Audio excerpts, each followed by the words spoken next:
උඩ අහසේ ඇති මුතු කුඩය දෙස බලන්න.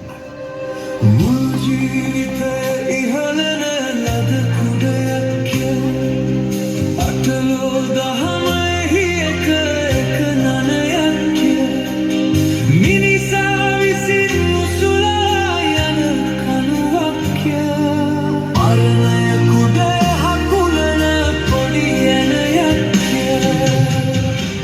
සියලු බුදුවරුන්ගේ දේශනාව වන්නේ උතුම් වූ නිර්වාණ ගාමිනී චතුරාර්ය සත්‍යයයි.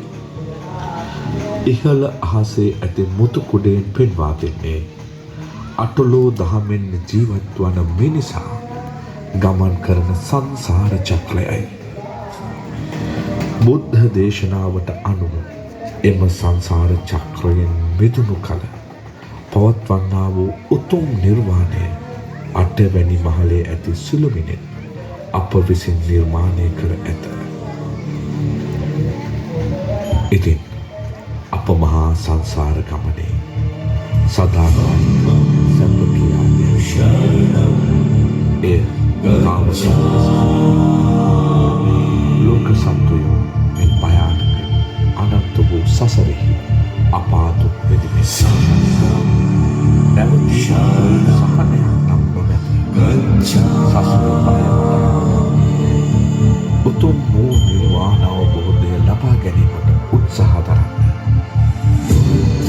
සියලු ලෝක සියලු සත්වයෝ නිබ්බාන සුඛිත තනවෙත්වා.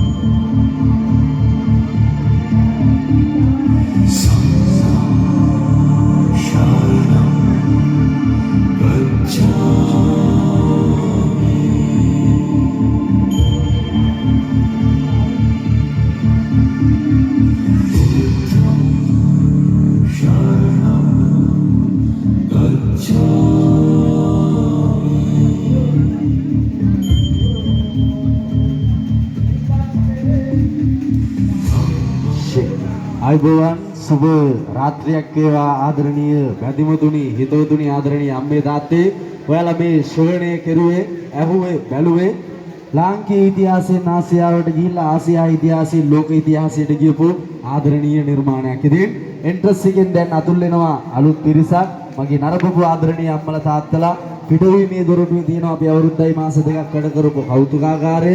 ඒක තනිකරම විශ්වවිද්‍යාලයක්. ඒකත් නරඹලා තව චුට්ටක් ඉස්සරහට ගිහිල්ලා සටහන් පොතක් තියෙනවා. ඒකේ සටහනක් දාලා පරිස්සමින් නිවස් වලට යන්න පුළුවන් නම් විතරක් අද දින මිදුළු මුදල කවර කරගන්න අපිට රුපියල් 20000ක වැඩි මුදලක් යනවා. පුළුවන් නම් විතරක් මගේ රටේ මනුස්සකම් දන්න ආදරණීය මිනිස්සුયો විදියට රුපියලක් හරි ඔය විදුලි ආධාර පෙට්ටියට දාලා යන්න. නැතත් කමක් නැහැ.